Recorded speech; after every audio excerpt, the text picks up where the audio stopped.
Have y'all seen that viral video where the guy deep fries a watermelon? Or that one where the pilot proposes to a passenger? As it turns out, hundreds of these videos were produced by a company started by a Las Vegas magician, Rick Lax. His videos have billions of views. So today on CityCast Las Vegas, we're talking to Rick about how living in Las Vegas helped his company grow during the pandemic. We talk about his views on social media and what it takes to make money by making online content. It's Tuesday, July 25th. I'm Vogue Robinson, and here's what Las Vegas is talking about.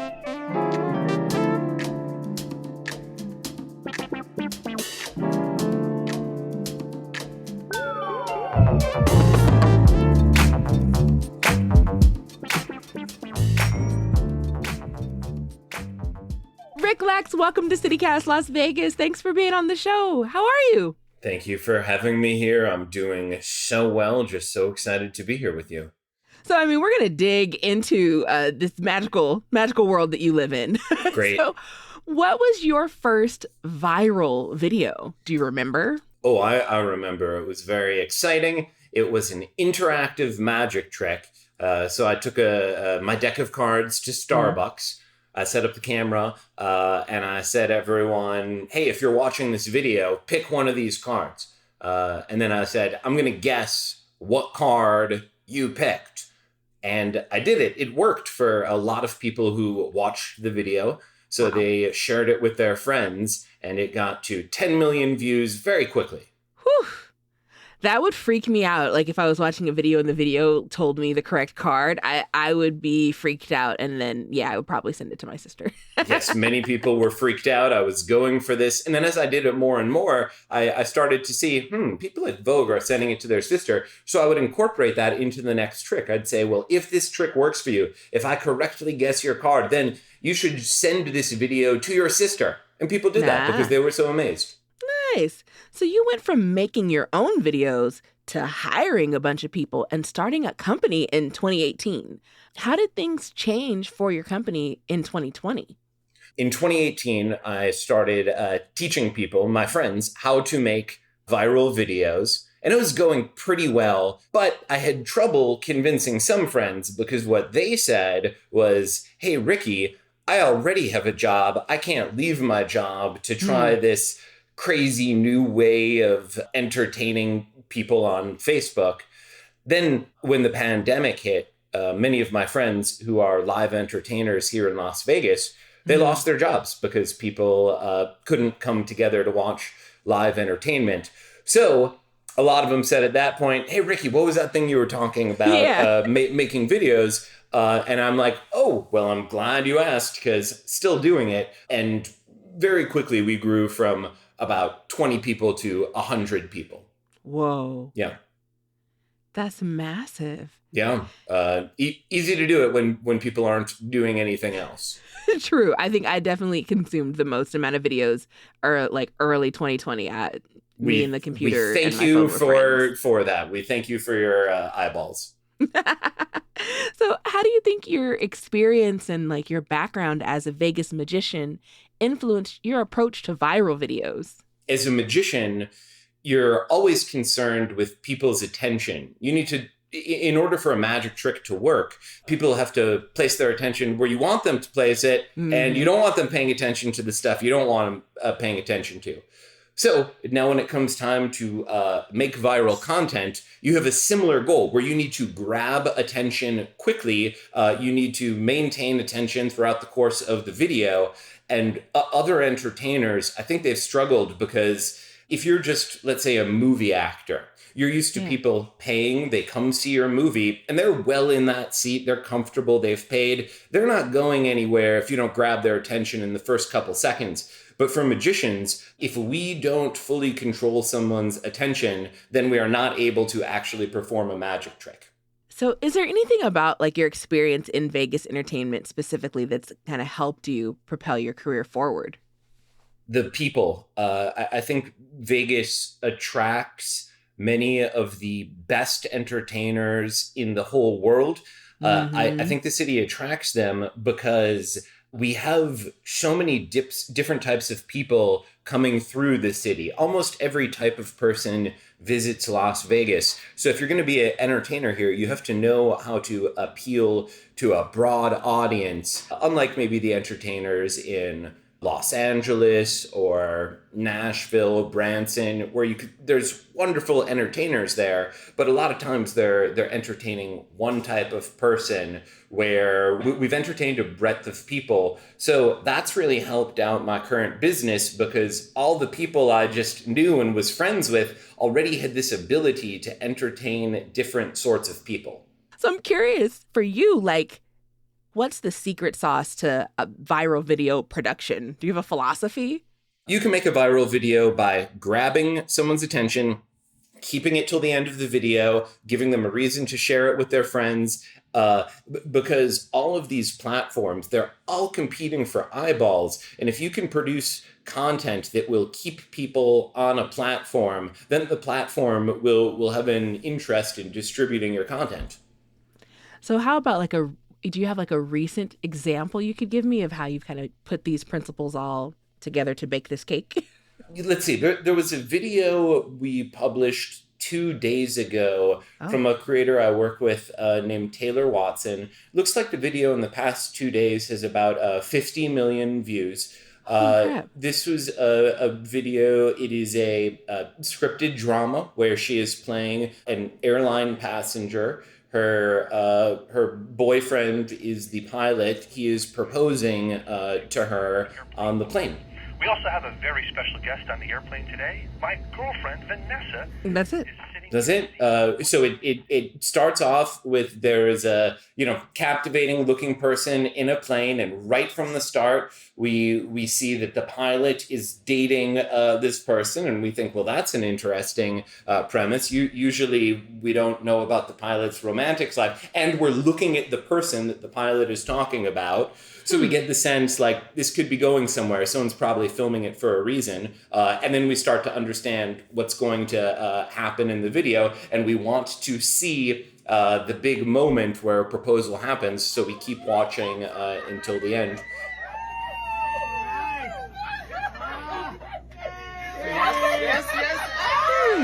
Okay, so it's still an element, a very high element of like storytelling and behind the scenes and movement. How much money do your creators make, like on average, from their viral videos? Quite a few of them are millionaires because of the videos we've done together. Many of them might make between $30,000 and $100,000 a month. But then there's also lots of creators who do this more as part-time work, or they're newer, or they haven't been as good, so they'll make less than that per month. But we're quite good at what we do, and people have made decent money. Jeez.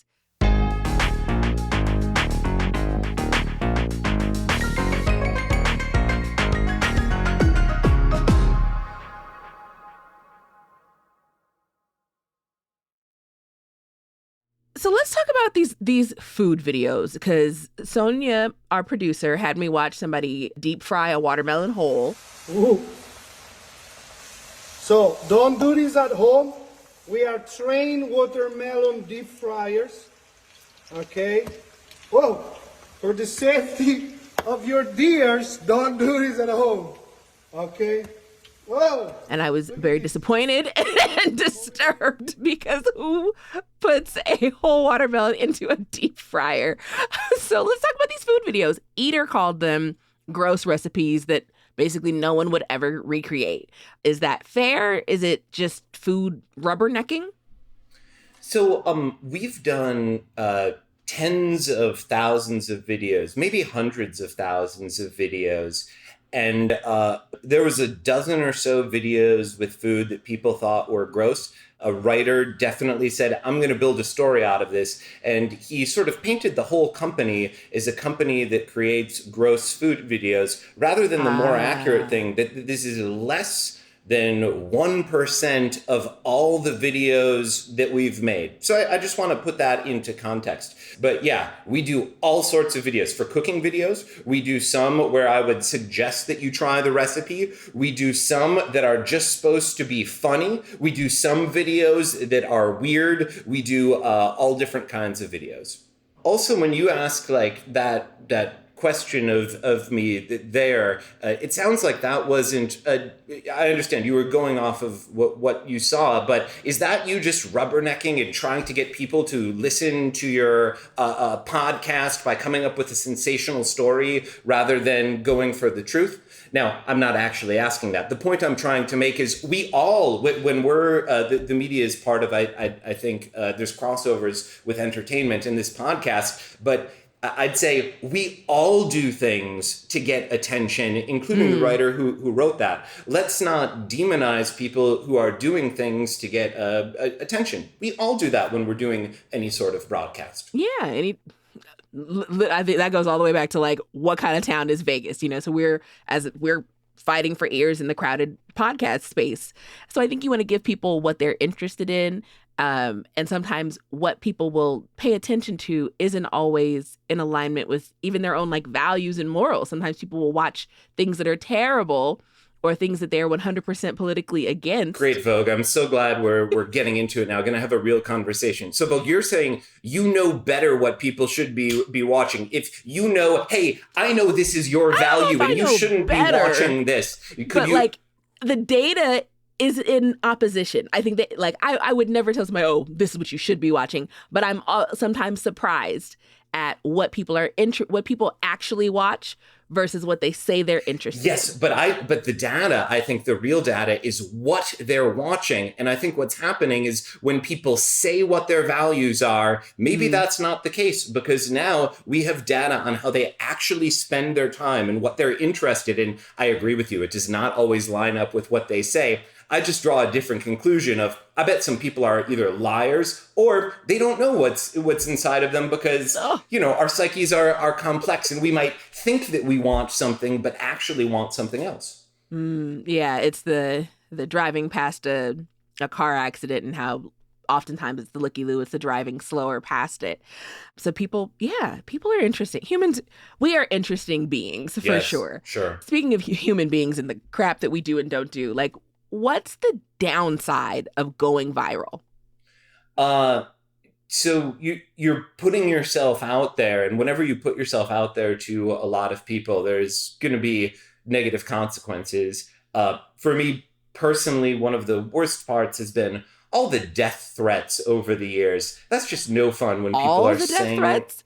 I don't know, tens of thousands, maybe more. But remember, this is after billions and billions of video views. And also everyone who watches the video on social media has a very fast way to get in touch with the person who's behind the video. It's not like you go to see Mission Impossible and you're like, boy, I hate Tom Cruise. Well, what are you going to do? You're going to write a letter and Google his address and you think you're going to get the letter to him? I guess you could tweet Tom if you really wanted to. I don't know if Tom actually manages his Twitter. You could, but he's got better things to be doing than reading his tweets. Right. But with this, you can very quickly just message the person by clicking a button that's attached to all the videos. And when you're getting billions of views, you're going to get every type of reaction to those videos. So how do you tell people like how to cope with those sorts of things? Like how do they manage? Vogue, I should do more of that. Whenever you get big numbers for the first time, you're going to get mean comments. And I should do more to talk through that with creators. But because there's a large group of us doing it here in Las Vegas, other places, we're at least able to all commiserate with friends who are having similar experiences. And that helps people to realize, oh, it's not something personal against me. It is just by if you get millions of views on a video, some of those people, I think, will watch the video and they'll say, why is this person getting all the views for cooking their grandma's chicken, where I could cook my grandma's chicken, and yet this person is famous and getting money? Why not me? And I think that stirs up anger in people, and they want to take that out on the people they're watching on the videos. So I'm curious for you, how has your view of social media changed since starting your company? I'm pretty taken by social media. I really liked it when it first came out, and I really like it now. Since the start of the company, social media has been good for different things for me. I met my wife on Facebook. Really? Yep. We met as suggested friends, friend of a friend. Mm-hmm. What? I love got it. married a couple weeks ago. Congratulations. Thank you.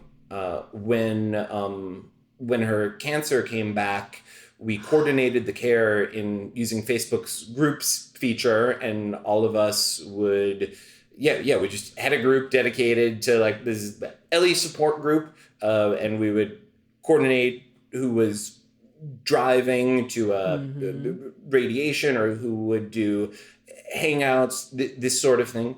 People have too quickly come to take for granted all the good that social media does, and we only focus on the bad stuff, which is very real and needs to be worked on and fixed. Yeah, I'm glad that y'all rallied together to give your wife such a beautiful support system. Because cancer is no joke.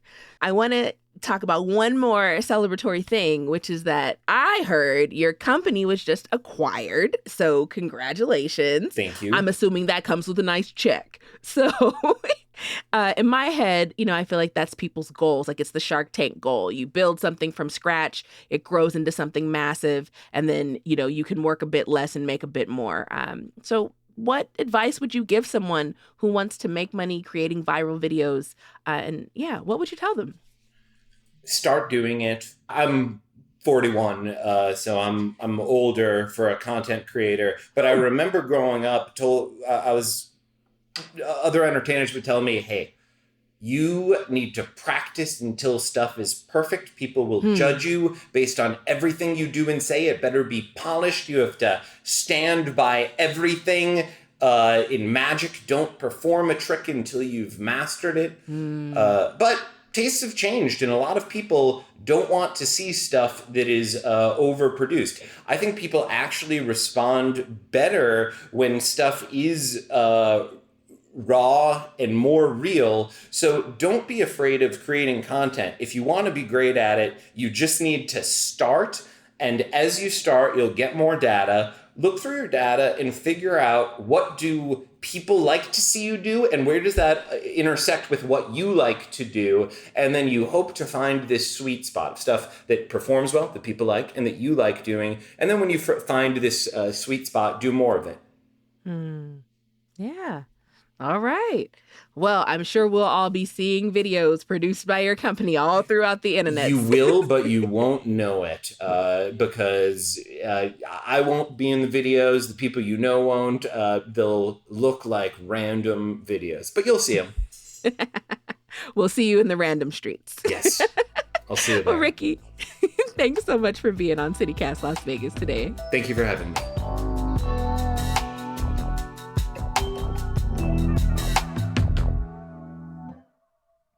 And now let's get into some news. Get money for trees! The Southern Nevada Water District has decided to pay residents to plant more trees to increase the valley's canopy coverage.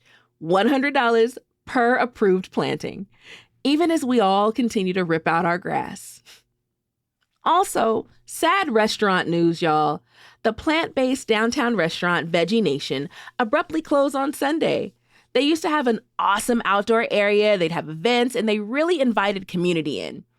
None of the stories we've seen go into detail about why it closed, but Chef Donald and his team gave a special thanks to Tony Hsieh for first believing in their mission.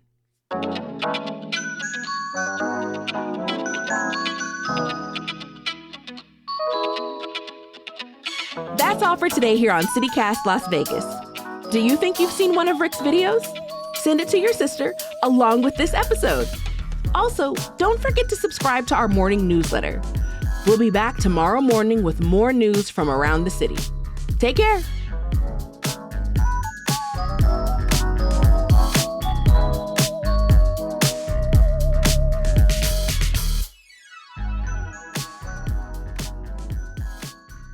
I'm getting notes right now.